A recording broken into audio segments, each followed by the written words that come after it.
Real estate transfer disclosure statement. So this is something that is necessary for you to fill out. It is a transfer disclosure statement. The top part, we will already have all that filled out for you. This one is a testing one. Okay, so it will have questions like, is seller occupying the property or is not occupying the property? You'll be responsible to check these boxes. The next thing that you'll have to check is you got to go through. So I will start from the top and then go down the bottom and then mark what is items that has such a property has the item checked below. So range, oven, microwave, dishwasher, trash compactor. That's a compactor, trash compactor.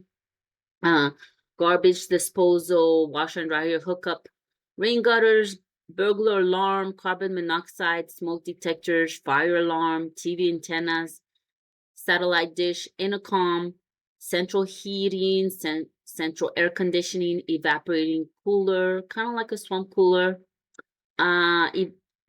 Exhaust fan, normally it's found in the bathrooms. Those are the fans that go on while you're in the bathroom to kind of like suck up the moisture. Okay, going back on this part, the middle column here is wall, window, air conditioning, sprinklers, public sewer system, septic tank. Swamp pump is something that has to do with the basement where you're pulling the water out in case it ever gets flooded. Water softener, patio, decking, built-in barbecue, gazebo, any security gates that's around your property. Do you have a garage? And if so, is it attached or not attached? Or do you have a carport instead?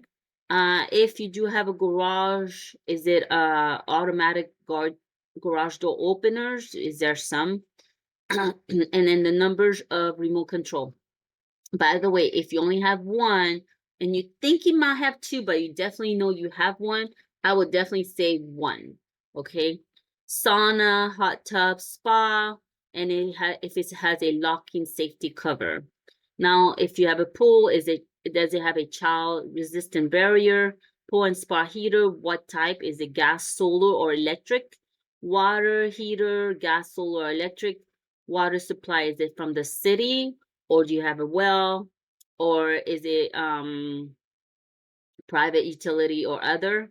And gas supply is a utility, which is going to be like a gas company, or a bottle or a tank, like a propane tank. Window screens, window security bars, and if it's a window security bar, does it have a quick release? Does it have a quick release? And do you have any water conservative plumbing fixtures? So you might have updated your home and then you might have just recently put a toilet, and most of the toilets should have the water conserving plumbing. Okay, so now we're gonna move on to the next part of this, which is right here. Exhaust fan, they're mostly found in the bathroom. If you have a 220-volt wire, they are mostly found in the garage or in the laundry room. And it's a black, big, circular outlet where you would be plugging in your electric dryer, or washer and dryer, but it's usually electric dryer. Fireplace, is it in your living room, family room, in your master bedroom? Is it a gas starter? That's when it comes with a key, and then you could just turn the key and then turns it on. Now your roof, what type is it? Most roof, what I've been noticing is two things: either composition, composition,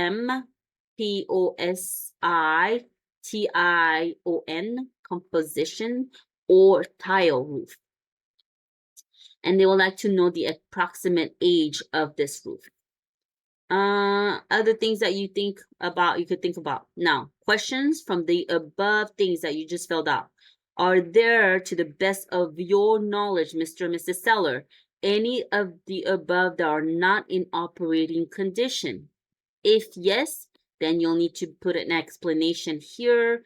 And if you were to type more words, this system will put it into an overflow addendum. So don't worry about it, just start filling it out. Okay, now B, letter B. Are you, seller, aware of any significant defects, malfunctions in any of the following?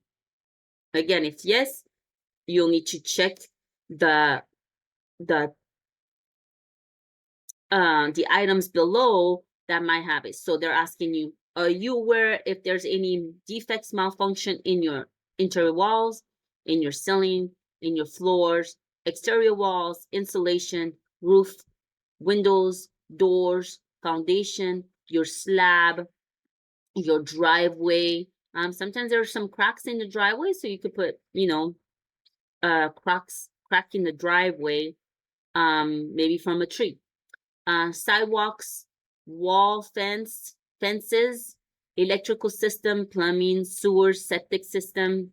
So any defect. So if you know of any defect, then you need to mark any of these things and other structural components, and then you got to put the description. So let's say, for example, you know that your flooring, your tile has some crack in the kitchen, then you'll mark the word floor, and then you'll type in kitchen tile has crack.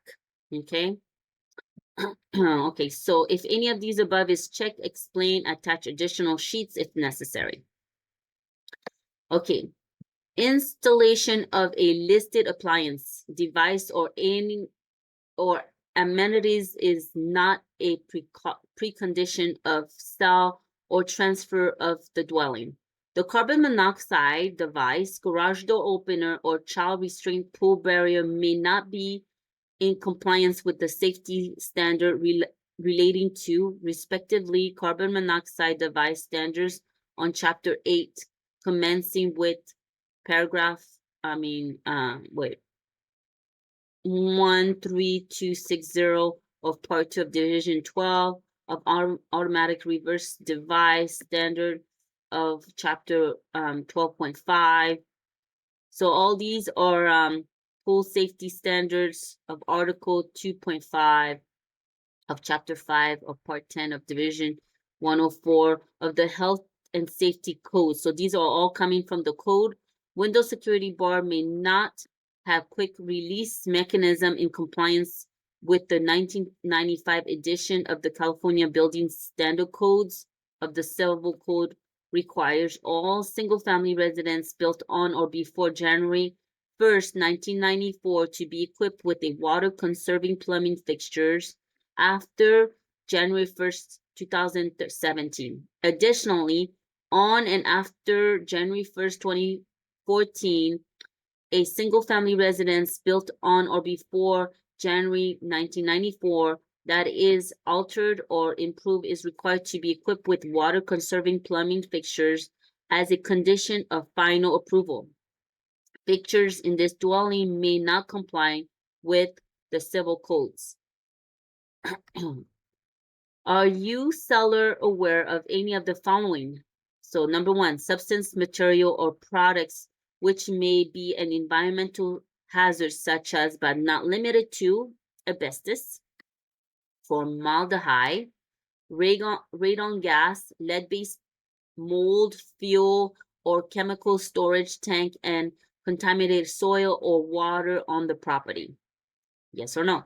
Number two, features of the property shared in common with adjoining landowners, such as wall, fence, and driveway, whose use is responsibility for maintenance may be an effect of subject property. Okay, so here most of you homeowners are possibly either sharing a wall or a fence, a block wall or a fence with your neighbor. So here you'll have to mark the, yes, if you are sharing a fence.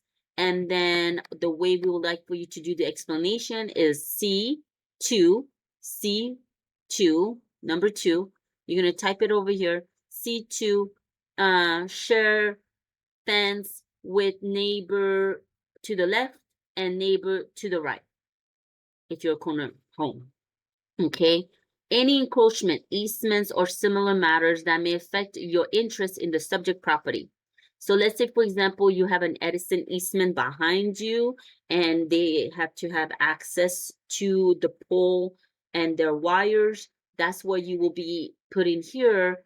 Yes, C3 Edison easement. But if you don't know, then leave it blank.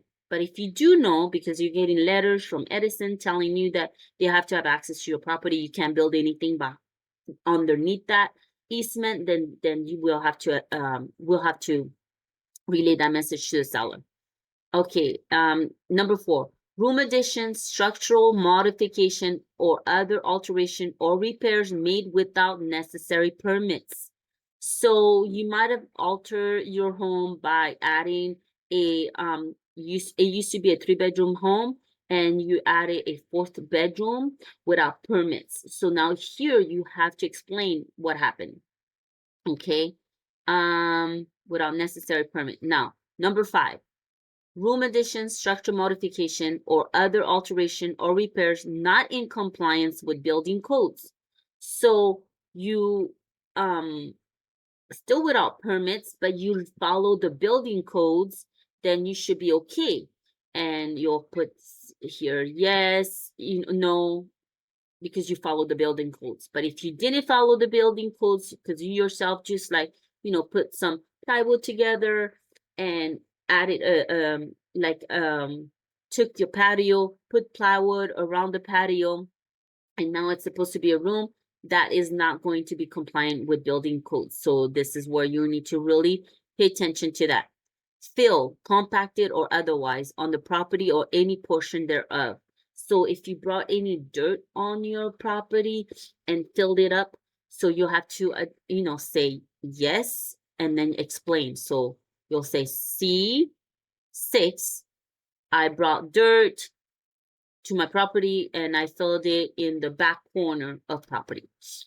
Any settling from any cause or slippage, sliding, or other soil problems. Okay, so if you have any soil problems or any slippage, this is where you need to advise the buyer about it. Flooding, drainage, or grading problems.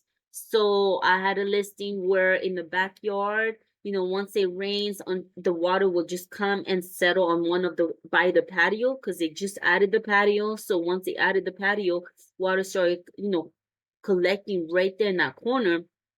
So it's important to relay that message to the new owner.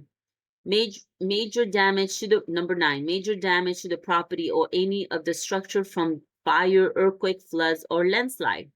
Okay, so if you had a major fire, 10 years ago, and now everything's clear, you fixed it, everything, you still have to advise the new owner that you had a fire.